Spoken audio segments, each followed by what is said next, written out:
السلام علیکم دوستو، ہر سوال کے جواب میں آپ کو خوش آمدید اور ویلکم کہتے ہیں۔ اگر آپ نے اس چینل کو سبسکرائب نہیں کیا تو معلوماتی ویڈیو دیکھنے کے لیے اس چینل کو سبسکرائب کر لیں۔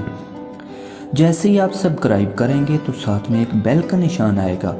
وہ بیل بجتی تو نہیں ہے لیکن آپ نے پھر بھی اس کو بجا دینا ہے، تاکہ جیسے ہی ویڈیو انفارمیٹیو میں پہلے اپلوڈ کروں تو سب سے پہلے آپ کی طرف تشریف لائے۔ تو ٹاپک کے بارے میں تو آپ کو پتہ چل ہی گیا ہوگا، ایک بار اور میں بتا دیتا ہوں۔ آج کا ہمارا ٹاپک ہے مچھر کے کاٹنے سے جو جلن اور خارش ہوتی ہے وہ کیوں ہوتی ہے۔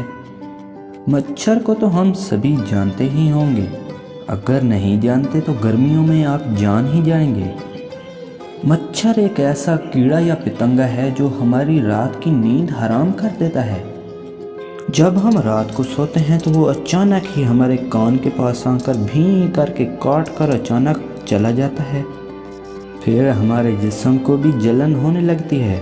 تو آج آپ کو میں اسی کے بارے میں بتاؤں گا کہ اس سے جلن کیوں ہوتی ہے۔ دراصل مچھر کے کاٹنے سے جلن اور کھجلی والا جو دھبا یا بدی پڑتی ہے ہمارے جسم پر، وہ دراصل کیڑے کی تھوک کے خلاف بدن کے رد عمل کا نتیجہ ہوتا ہے۔ مچھر کی تھوک اس سے پیدا ہونے والی الرجی انسانی خون کو جمنے سے روکتی ہے۔ جب ہمارا خون جمتا نہیں ہے، چلتا رہتا ہے، تو مچھر کو جتنا ضرورت ہوتا ہے وہ خون کو پی لیتا ہے۔ دراصل مچھر کے لیے کاٹنا ممکن ہی نہیں، مچھر کے لیے کاٹنا ممکن ہی نہیں، کیونکہ اس کا جو جبڑا ہے وہ اس مقصد کے لیے کھل ہی نہیں سکتا۔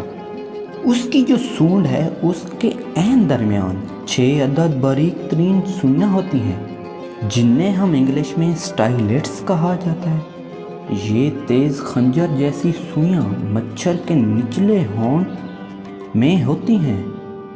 جب مچھر اپنی کارروائی شروع کرتا ہے، اسی کے دوران ہی مچھر کا نچلا ہونٹ ایک طرف ہٹتے ہوئے انہیں راہ دیتا ہے۔ جیسے ہی ان سوئیوں کو راہ ملتا ہے وہ اپنے شکار مطلب جلد میں پیوست ہو جاتی ہیں۔ سوئیوں کے بنائے ہوئے زخموں سے مچھر کی تھوک انسانی جلد میں داخل ہو کر خون کو جمنے سے روکتی ہے اور وہ اپنی بھوک پیاس مٹا لیتا ہے، اور پھر ہمارا جسم اس کے خلاف چلنا شروع ہو جاتا ہے۔ جیسے ہی ہمارا بدن اس کے خلاف چلتا ہے تو ہمیں خارش اور جلن ہونا شروع ہو جاتی ہے۔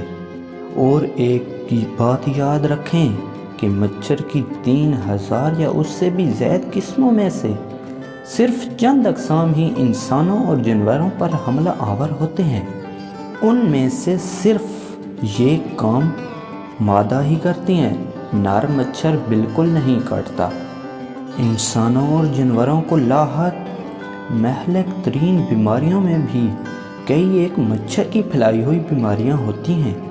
مچھروں کی کچھ نسلیں ڈینگی بخار مطلب پیلا بخار اور ملیریا جیسے بدترین متعدی امراض کے جراثیم اور انفیکشن کے لیے پھرتی ہیں۔ تو امید کرتا ہوں کہ آپ کو اس سے بہت ہی انفارمیشن ملی ہوگی۔ تو پھر ملتے ہیں ایک نیکسٹ ویڈیو میں، تب کے لیے اللہ حافظ۔